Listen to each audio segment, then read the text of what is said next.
xildhibaanada golaha deegaanka degmada Garadag ayaa yeeshay kalfadhi aan caadi ahayn isla markaasina waxa lagu doortay maayir cusub waxaana goobjoog ah madasha maayirka lagu dooranayay barasaabka gobolka Sanaaga Axmed Cabdi Muuse taliyayaasha kala duwan ee ciidamada gobolka Sanaaga waxaana ugu horeynta halkaasi ka hadlay maayirkii hore ee degmada Garadag Maxamed Cilmi Maxamuud isagoo sheegay sababta keentay iscasilaadiisa anigoo ah gudoomiyihii degmada Garadag isla markaana gudoomiyihii golaha deegaanka waxaan sii wadi kari waayay shaqadii fulinta xanuun darteed sidaa awgeed iyo ku xigeenkaygiyo isna daayac iyo shaqo diidno igu sameeyay sidaa darteed waxaan go'aansaday maanta maadaama aan xanuunsanayo gudoomiye ku xigeenkina uu si fiican la shaqayn waayay inaan shaqada baneeyo fulinta waxaan se ka sii mid ahaanayaa golahaygii iyo xisbigaygii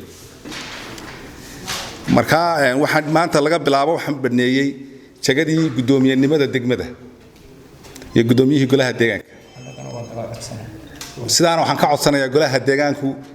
inay fududeeyaan oo yansixiyaan gabagabadiina waxa barasaabka gobolka Sanaaga Axmed Cabdi Muuse aqlabiyada geeyay golaha waxaana si rasmi ah u doorteen xildhibaan Cabdullaahi Salebaan Boobe waxaana doortay 6 kamid ah xubnaha golaha deegaanka degmada Garadag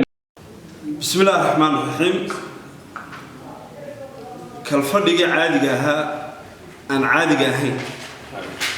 ee ay ku fadhiisteen xildhibaanada golaha deegaanka degmada Garadag kaasoo sababtiisu ahayd iscasilaadii ku timi maayarkii hore ee degmada Garadag Maxamed Cilmi oo sababo la xiriira dartood isaga gaar ah uga tagay xilkii maayarnimo iskana casilay heer gobolna lagu wargeliyay hadda ka hor inuu isku casilayo jagadaas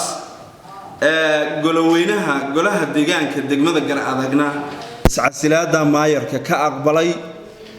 waxa halka ka dhalatay maadaama goloweynuhu aqbalo in cod ay loo qaado gudoomiyaha degmada Garadag cidda noqonaysa ama candidate-ka u tartamaya waxa tartamay oo aan cidina la tartamin Cabdullaahi Salebaan Boobe Cabdullaahi Salebaan Boobe waxa uu codeeyay 6 xildhibaan inuu noqdo gudoomiyaha degmada Garadag 3 xildhibaanna waa diideen sida la ajigeed maayarka degmada Garadag maanta laga bilaabo waa Cabdullaahi Salebaan Boobe Cabdi Salaad Jaamac wararka telefishinka Sahan Garadag